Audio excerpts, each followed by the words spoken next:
Hello everyone, let's get started. It started with a phone call. Just one ring in the middle of the night. The kind that cuts through silence like a razor. I was alone in my office, the city humming outside. Rain painting streaks on the glass. When I picked up, there was no voice. Just breathing. Faint. Uneven. Human. I traced the call, an address at the edge of town. But something didn't add up. The place didn't exist anymore. The building had burned down 3 years ago. And yet, someone or something was still calling from it.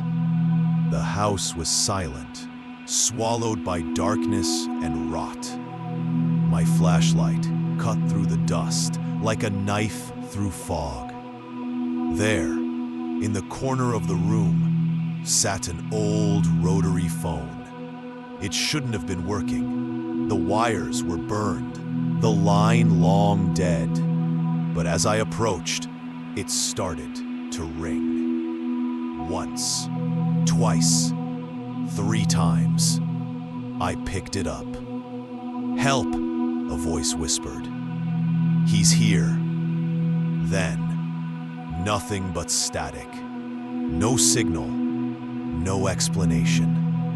Just a call from the dead, echoing through the years. Back at the precinct, I dug through the old files. The name came up fast. Lena Cross, 15 years old. Disappeared the night her family home caught fire. They ruled it accidental.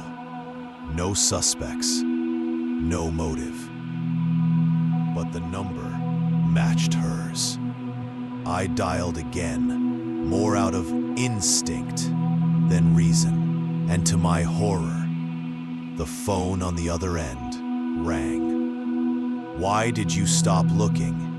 the voice asked, distorted, but young, desperate. I froze. "Because they told me you were gone," I said. A pause. And then, softly, "Then why am I still here?" I went back to the ruins. Something in her words pushed me deeper into the house, past the burned beams and cracked walls. Then, behind a false panel in the basement, I found it. A sealed room. Inside, a skeleton sat, hunched over, the phone still in its hand, cord twisted tight around its wrist. The air was heavy, still. The forensics team said she must have been trapped when the fire started, calling for help until the end. I stared at the phone, listening to the silence between the static. It wasn't just a call for help. It was a plea to be heard. Later that night, I sat by my window, watching the rain wash the city clean again. The phone on my desk was quiet, but I could still hear her voice in the static of my thoughts.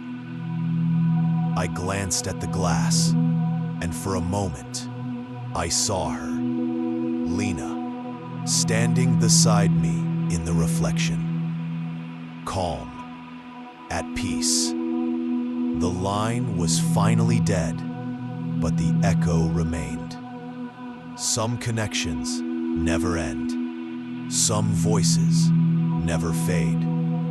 You just have to listen long enough to hear who's still on the other end.